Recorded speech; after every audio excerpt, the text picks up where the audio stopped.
Assalamualaikum warahmatullahi wabarakatuh. Teman-teman, dalam video ini kembali kita akan berdiskusi tentang klasifikasi data. Yang akan dilihat dalam pengklasifikasian data ini adalah didasarkan kepada jumlah unit atau elemen yang ada di populasi. Apakah keseluruhan diambil atau hanya sebagian saja. Didasarkan kepada jumlah unit atau elemen yang ada di populasi, untuk klasifikasinya dibagi dua, yaitu data populasi dan data sampel. Jadi teman-teman, yang akan kita lihat adalah berdasarkan jumlah unit ataupun elemen populasi yang dijadikan sebagai unit observasi untuk penggalian dan pengumpulan data yang diperlukan di dalam penelitian yang dilaksanakan. Yang pertama adalah populasi. Jadi data populasi itu akan kita miliki apabila kita melakukan penggalian data dari seluruh unit ataupun elemen yang ada di populasi tanpa ada yang terlewat.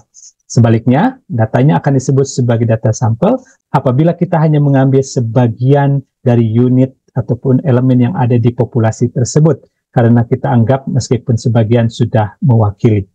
Nah, teman-teman, sebagai contoh kita lihat data populasi akan diperoleh apabila kita lakukan penelitian dengan menggali data dari 2.571 ASN di sebuah kabupaten yang memiliki ASN seluruhnya di dinas atau UPTD itu memang sebanyak 2.571.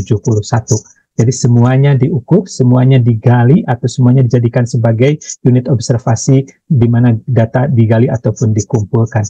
Sebaliknya, untuk contoh data sampel, apabila misalnya kita hanya meneliti terhadap kondisi 376 bangunan tempat tinggal setelah musibah gempa bumi 5,6 magnitude dari 4.825 bangunan tempat tinggal seluruhnya yang ada di kota tersebut. Jadi sebenarnya ada 4.825, namun kita hanya memeriksa 376 saja. Nah ini karena tidak seluruh unit atau elemen yang ada di populasi, maka data yang kita peroleh dari 376 bangunan tempat tinggal tersebut disebut sebagai data sampel.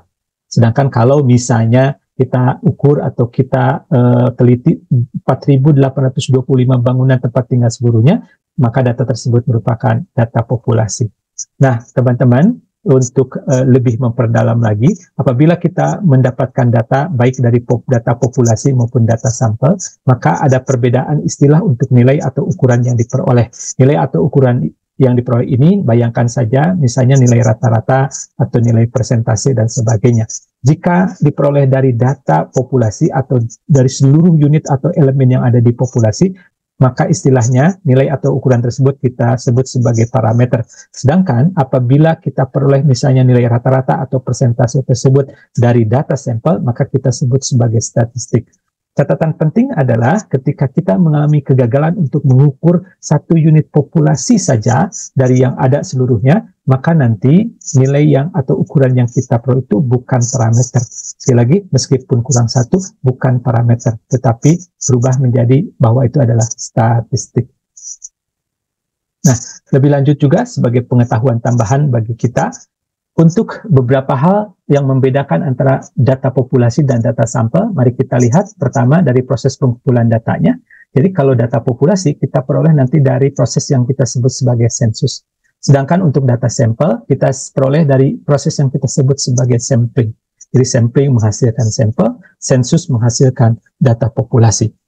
Kemudian untuk analisis statistisnya teman-teman, kalau data kita adalah data populasi, maka analisis statistis yang dilakukan itu adalah bersifat statistika deskriptif atau hanya menceritakan, menggambarkan, ataupun hanya menampilkan data yang dimiliki saja.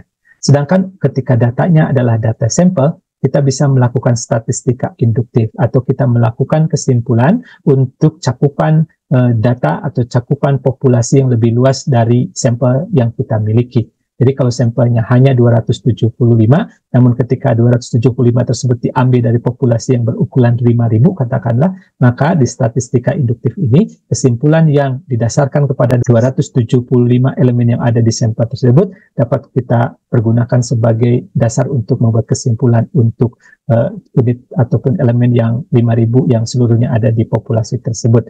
Itulah fungsi daripada statistika, yaitu melakukan statistika induktif atau generalisasi.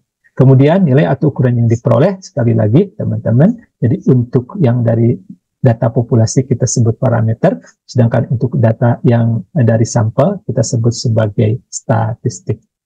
Itu teman-teman perbandingan antara data populasi dan data sampel yang didasarkan kepada ukuran ataupun jumlah unit atau elemen yang ada di populasi.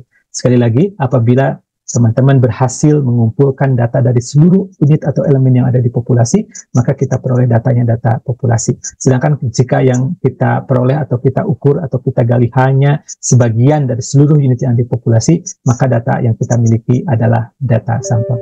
Mudah-mudahan bermanfaat bagi teman-teman, dan lebih jauh lagi mudah-mudahan menjadi ilmu yang barokah yang memberikan manfaat besar kepada teman-teman, sehingga teman-teman nanti bisa berbagi kebaikan dengan teman-teman yang lain. Mudah-mudahan kita senantiasa diberikan kesehatan. Assalamualaikum warahmatullahi wabarakatuh.